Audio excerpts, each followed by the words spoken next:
Oi, povo, tudo bem? Hoje a gente vai trabalhar sobre equipamento fotográfico, professor Tobo. A gente já trabalhou um pouco sobre fotografia, nós vimos que fotografia, ela é luz, né? Sempre que a gente pensar em fotografia, a gente vai pensar que a gente está trabalhando com a captura e o registro da luz por meio de um equipamento fotográfico. Aí na aula de hoje a gente vai ver um pouco mais como a gente trabalha esse equipamento que a gente precisa para tirar uma fotografia.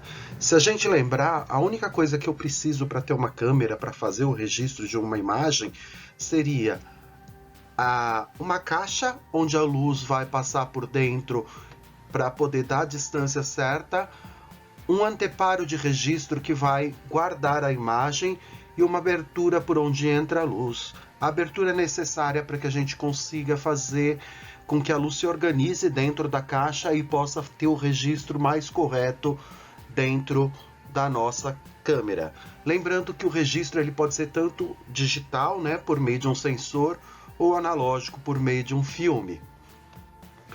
A diferença entre o analógico e o digital, vocês lembram, é que no analógico a frequência ela é capturada como uma onda. Lembrando, se a fotografia é o registro de luz, a luz é uma onda eletromagnética. Quando a gente pega e está trabalhando com registro analógico, a própria onda é capturada. Já no registro digital, a gente tem uma esquematização e uma simplificação dessa onda para que registre os pontos onde há luz e onde não há luz. Então, dessa forma, quando a gente pega a fotografia digital, hoje em dia é um pouco mais avançado isso do que já foi no passado. Há uma pequena discrepância de qualidade entre o digital e o analógico. Como a evolução dos sensores digital foi passando, a gente não tem uma discrepância tão grande, ela é muito pequena, às vezes nem é visível ao olho do ser humano.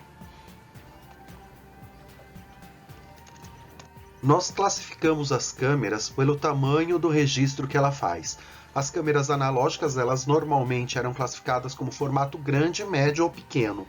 O formato grande variava entre 10 por 12 centímetros de filme até 27 por 60 centímetros de filme, ou seja, era um filme muito grande. Normalmente eram usados grandes chapas de prata para fazer esse registro. Já as câmeras de formato médio, elas já registravam num filme de 6 por 6 centímetros e o maiorzinho era de 6 por 9 centímetros. Mas a câmera mais comum, a que se popularizou, né, como a câmera analógica, foram as câmeras de formato pequeno. Elas registravam as fotografias em filmes de 35mm. O cinema também trabalhou muito com filmes de 35mm. 35mm, desculpem. Hoje a realidade é outra. Hoje a gente trabalha com câmeras digitais e elas trabalham com o registro da luz em sensores. Os sensores eles podem ser classificados tanto como full frame como APS-C. A diferença entre eles vai ser no corte, né, na quantidade de imagem que você consegue capturar com cada um dos sensores. Agora eu queria mostrar para vocês a diferença, né, da captura de uma imagem no APS-C, que é o padrão, e na full frame. Normalmente, se a gente capturar uma imagem numa câmera fotográfica full frame, ela pegaria uma câmera mais ou menos com essa imagem. Essa mesma imagem tirada numa câmera com sensor APS-C, ela ficaria com essa formatação, né? Não que ela fique menor, mas vocês viram que ela pegou menos espaço de imagem, principalmente nos cantos da imagem, da fotografia. Vou voltar para vocês verem como ficaria na full frame. Dá para ver bastante a diferença. Parece que o ambiente é muito maior quando eu tiro no full frame do que quando eu tiro a fotografia com APS-C. Nós podemos também classificar as câmeras pelo sistema mecânico óptico que ela usa. As câmeras mais simples com esse sistema mecânico são as câmeras de visor direto, que a gente chamava também de point and click, porque a maioria das pessoas só pegavam, apontavam para aquilo que queriam tirar a foto e clicavam para tirar a foto. Elas eram câmeras mais leves, eram câmeras mais simples, só que elas tinham um problema sério, que era o erro de paralaxe. O que é o erro de paralaxe? Se vocês notarem aqui, o visor dessa câmera fica num lugar e a lente fica em outro lugar. Ou seja, aquilo que eu vejo para tirar foto é diferente daquilo que realmente é capturado. Isso faz com que as fotos ficassem, na maioria das vezes, com as pessoas, na hora de enquadrar, cortavam a cabeça das pessoas que estavam sendo fotografadas. A imagem que você fotografava não era a mesma que você via. E isso dava muitos problemas de enquadramento. Para resolver esse problema, foram criadas as câmeras monoreflex. Elas usavam um espelho para que as lentes que estão aqui mostrassem exatamente o que a outra lente capturava. O visor dessa câmera fica nessa parte superior da câmera. O problema dessas câmeras monoreflex é que, por ela ter duas lentes e ainda por essas lentes terem um obturador na própria lente, elas eram câmeras muito caras. Para resolver esse problema, a câmera mais profissional que a gente tem hoje em dia são as câmeras reflex, que a gente chama de monoobjetivas. As digitais a gente chama de DSRL e as analógicas de SRL. Essas câmeras, elas são mais profissionais, elas corrigem o erro de paralaxe, ela pode trocar a lente e ela tem um corpo grande, o que permite que você consiga segurar melhor essa câmera na hora de tirar a sua fotografia. Um dos elementos mais importantes de uma câmera são as lentes com que você tira a foto. A diferença que a gente tem nas lentes, das classificações de lentes, elas mostram pra gente o enquadramento daquilo que eu quero fotografar. Então você consegue tirar foto de objetos mais longínquos, você consegue tirar foto de objetos mais próximos, dependendo do tipo de lente. A classificação das lentes que a gente usa são as lentes objetivas, né, que elas são divididas entre grande angulares, normais, as teleobjetivas, a zoom e a macro. Vamos ver um pouquinho mais cada uma delas. Nós vamos começar falando sobre as lentes grande angulares. Elas são lentes que são usadas principalmente quando você quer tirar fotografias de espaços amplos, porque com essa lente você consegue ver 50% a mais do que o olho humano conseguiria ver normalmente. Então você consegue tirar foto de espaços mais amplos. Você consegue mostrar maior a largura dos ambientes.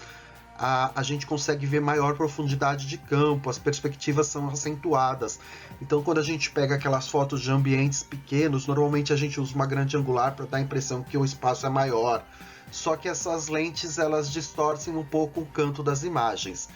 Eu usei aqui o simulador de objetivas da Nikon para mostrar para vocês alguns exemplos, tá? No final do slide eu boto certinho a referência de onde vocês podem encontrar esse simulador. Então a grande angular, se ele pegasse uma foto dessa praia, pegaria todo esse ambiente. A gente vai ver com as outras câmeras o que se tira dessa mesma foto, com as outras lentes, né? As lentes normais, standard, são as que normalmente vêm na câmera. Elas são as mais padrões, porque elas captam a imagem na mesma angulação do que a captura de luz do olho humano, né? Praticamente 46 graus de angulação de visão.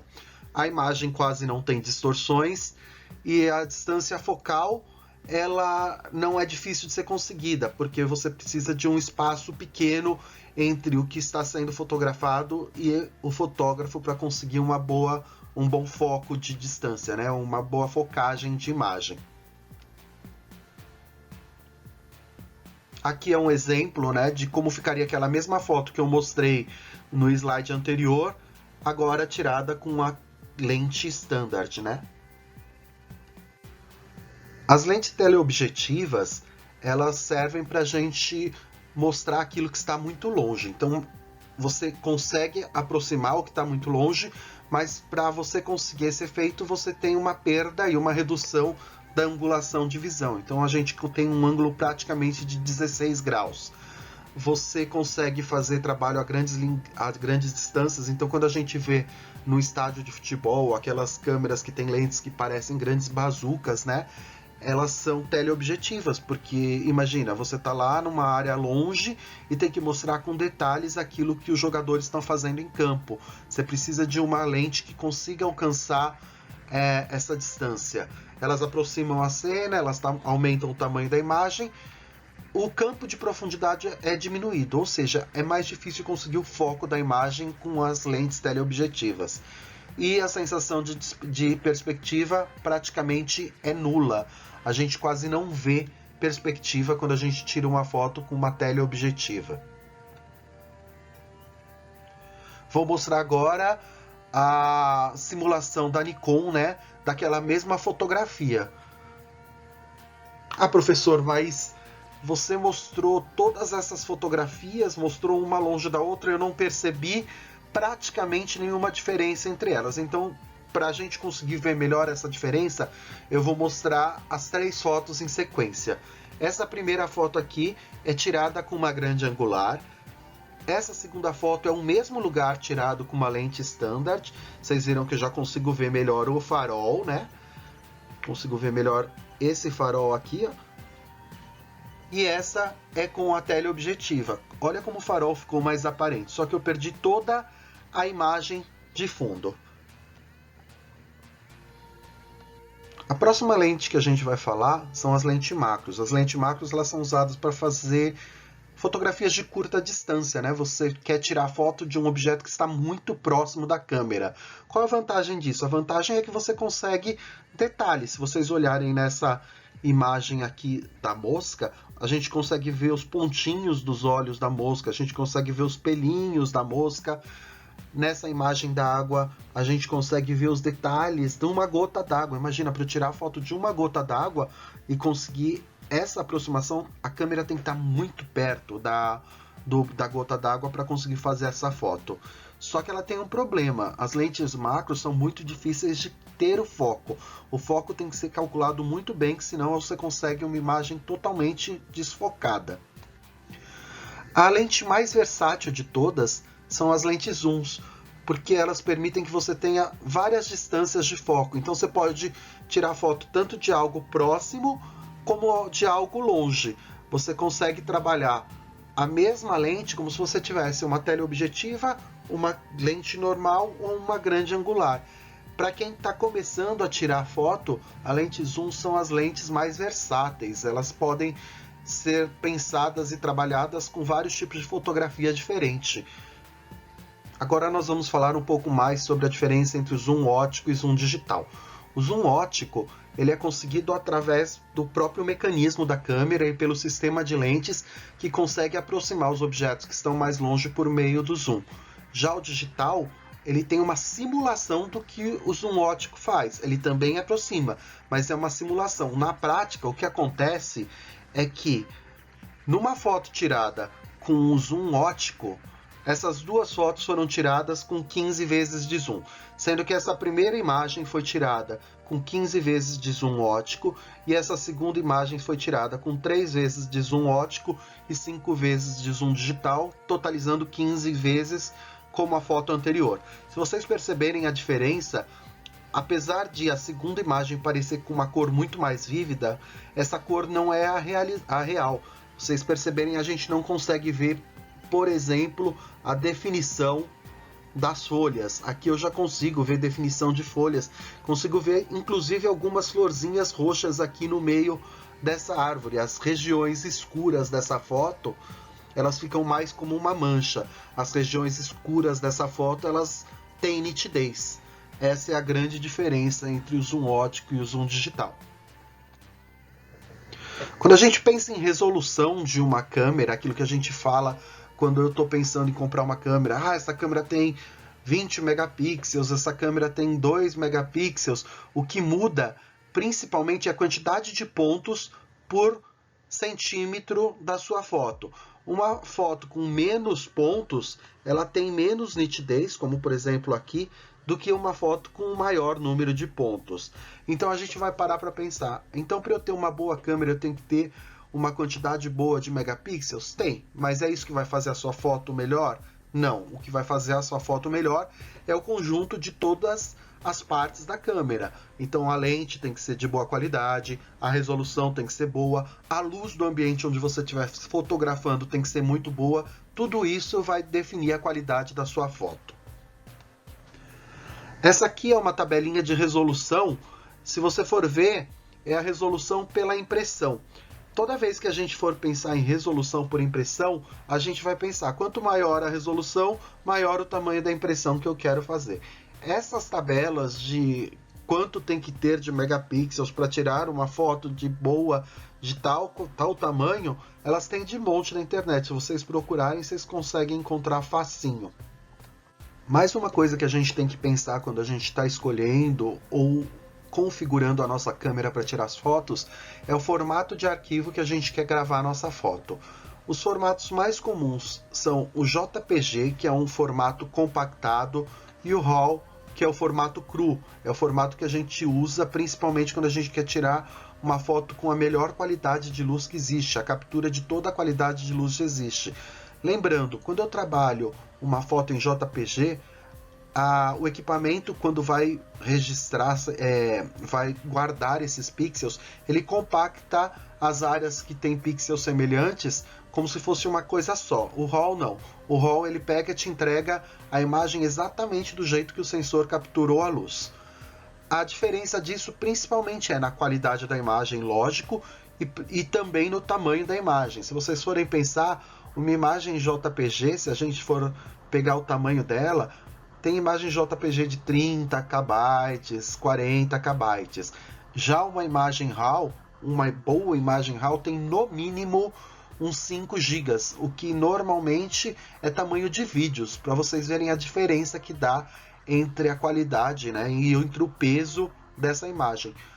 A maioria das vezes que a gente quer trabalhar com fotografia profissional, que vai ter que ser impressa em grandes peças, como por exemplo outdoor, aí a gente vai precisar usar o RAW. Ou quando a gente quer fazer uma edição muito precisa da nossa foto para melhorar a qualidade de luz, verificar as cores que foram exatamente as do ambiente em que foi fotografado, aí eu trabalho com RAW. Nós também temos que pensar, quando a gente vai escolher a câmera que a gente vai tirar as fotografias, nos cartões de memória dela, né? Como ela armazena essas imagens, como eu vou usar, como eu vou guardar essas imagens. Aqui vale a pena lembrar que existem diversos tipos de cartões de memória diferentes, porque cada empresa queria lançar uma. A gente tem que lembrar que toda vez que a gente pensa numa padronização, a gente acaba perdendo a oportunidade de grandes empresas terem seus próprios equipamentos. Então, se vocês forem ver a quantidade de cartões de memória que a gente tem, ela é variada. Só para vocês terem um pouco de ideia, a gente tem o Compact Flash, a gente tem o Memory Stick, que é da Sony, a gente tem o Security Digital, que é o mais comum, que é o cartão SD, a gente tem os Mini e os Micro SDs, que normalmente eles vêm com adaptadores que você pode usar como SD. A gente tem o XD Picture Card, que é só da Olympus. Cada marca acabou criando o seu próprio cartão de memória. Nós temos que pensar também nas baterias que nós vamos usar quando a gente vai trabalhar com um equipamento fotográfico. As baterias mais comuns que a gente tem são as pilhas alcalinas, né? Que são as que são vendidas em loja de departamento, em supermercado, em posto de gasolina, que são aquelas pilhas pequenas, né? AA, e a pilha palito, que é AAA. Só que elas não são muito recomendadas para fotografia, porque o consumo dela é muito alto e as máquinas fotográficas acabam consumindo muita bateria. Então, se você fosse usar as pilhas alcalinas, você precisaria de muita pilha alcalina para tirar 3, 4, 5 fotografias. Uma alternativa para isso são as pilhas recarregáveis. E as pilhas recarregáveis, a gente tem duas situações que elas são possíveis. As pilhas recarregáveis de níquel hidreto metálico e as pilhas recarregáveis de níquel cádmio. A diferença entre elas é que a primeira, essa aqui, ela é um pouco melhor na capacidade de bateria. Ela tem praticamente 50% melhor. Ela tem um menor efeito memória, que é aquele efeito de que se você ficar carregando muito ou se você deixa acabar a volta a carregar, você acaba perdendo a bateria, né? Como se você fosse desgastando a bateria com o tempo. Essas pilhas, né, também tem no formato AA pequeno e no formato AAA palito. E elas são recarregáveis, o que ajuda bastante quando a gente vai trabalhar com uma câmera fotográfica. Mas as baterias que são mais usadas nas câmeras profissionais são as baterias de lítio. As baterias de lítio são aquelas que são embutidas na própria câmera e você bota a própria câmera para ser carregada. Aqui estão as referências que eu falei para vocês, né? O simulador de lentes da Nikon, é legal vocês olharem lá, porque vocês têm como testarem a foto e variar qual é a angulação que você está tirando a foto e ver qual é a foto que seria tirada. Então eu deixei aqui o link e eu também deixei aqui o link da música que tocou de fundo na nossa apresentação. Essa música ela é livre de direitos autorais. Toda vez que vocês quiserem pegar uma música livre de direitos autorais, vocês podem usar esse site aqui, o FMA. Vale a pena dar uma conhecida. Para finalizar, eu queria agradecer a todos vocês e eu deixo aí uma foto de uma ovelhinha bebê para que vocês não fiquem sozinhos.